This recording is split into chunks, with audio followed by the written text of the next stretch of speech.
The Crypto Markets Update is brought to you by KuCoin, the best place to find the next crypto gem. Checking in on Bitcoin again, the CoinDesk Bitcoin Price Index XBX is at 46,416. It's down about 1% on the day. The CoinDesk Ether Price Index, ETX, is at 3,814. It's 53 cents. That's down about 1% as well. And the CoinDesk Indices DeFi Index, the DFX, is at 523.41, which is also just more or less flat on the day. Okay, joining us now to discuss markets is Seth Gins. He's the managing partner and head of liquid investments at CoinFund. Welcome, Seth.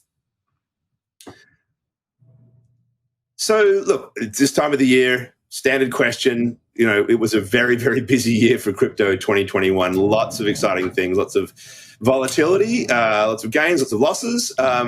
Is 22 going to look the same? Or, what's your outlook, basically? Who knows? The really interesting dynamic that I tweeted about yesterday is the fact that we have Bitcoin somewhat breaking down. It's below the 200-day moving average right now. That happened in May initially. Then it happened again in the early fall. Typically, what you see is the rest of the market goes correlation 1, high beta to Bitcoin on that breakdown. That happened in May, but that hasn't been happening in these subsequent breakdowns. We've seen more and more dispersion. It's been more of a token pickers or stock pickers market. So I'm actually quite optimistic about the setup here, despite Bitcoin being below the 200-day moving average at the moment. So when you look at the coming year and you look at some factors that could move the price either up and down, what are some of the factors that you're looking at first? Like, for example, in 2021, some of the things that we saw that moved the price were regulatory actions, or we saw, for example, PayPal or Tesla jumping into the market. Do you think 2022 are going to have the same kind of causal factors that might move the market, or are there other things that you're looking out for? I think it's going to be a combination of top down and bottom up. So bottom up, we're seeing a lot of fundamental adoption on new layer ones. I think we're going to see a lot of fundamental catalysts with Ethereum, for instance, a lot of interesting activity on L2s. But then top down, our thesis is that we've gone through a secular de-risking of the regulatory environment. You were talking about stable coins in the first segment.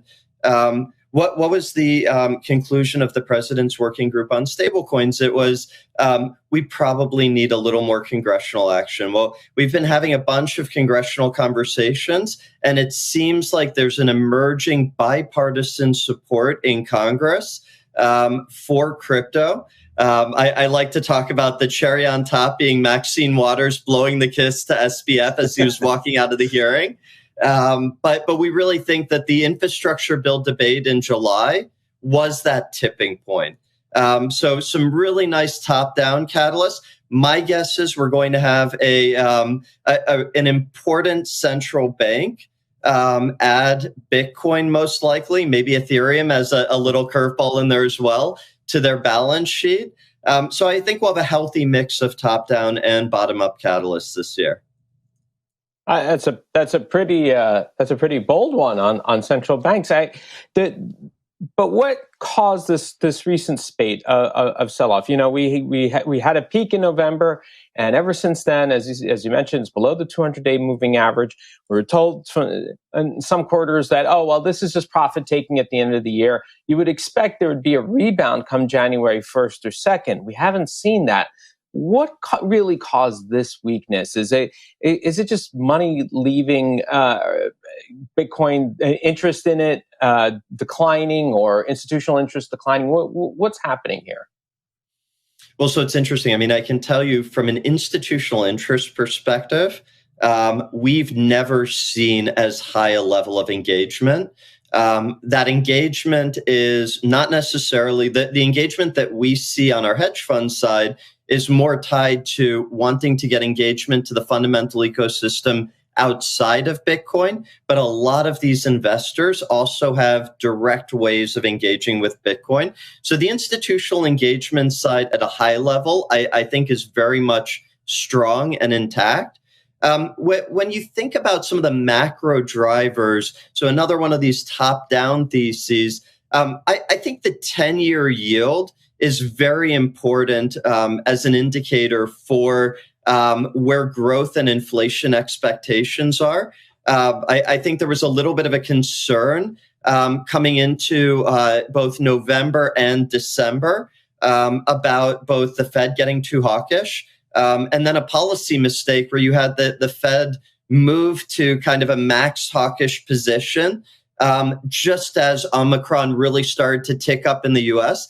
As you started the show, though, what we're finding out is Omicron is actually a lot less severe in people who are vaccinated. And I think in the next, call it 2, 4, 6 weeks, we're going to see employers having employees come back to the office, the economy opening up in a big way. And I think the 10-year yield, the tick up that we've seen and the fact that it's about to break out again, I think is an indicator that the markets understand that we're going back into a pro-growth, probably slightly inflation running hot type of environment, but that's actually a really healthy environment for crypto and specifically for Bitcoin. I think that's a nice tailwind.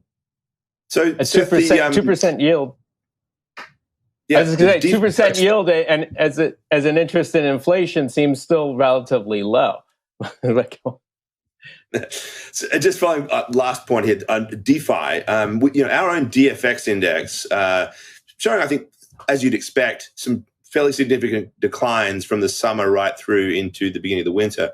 But just recently, and also we're seeing this in total value locked as well, quite a bit of a bounce happening there. You mentioned hedge funds. I've always thought that DeFi is a perfect place for hedge funds to get engaged, as you put it. What is your outlook? I mean, is this just, a dead cat bounce, or are we likely to see a return to some of that ebullient kind of enthusiasm for DeFi in 2022?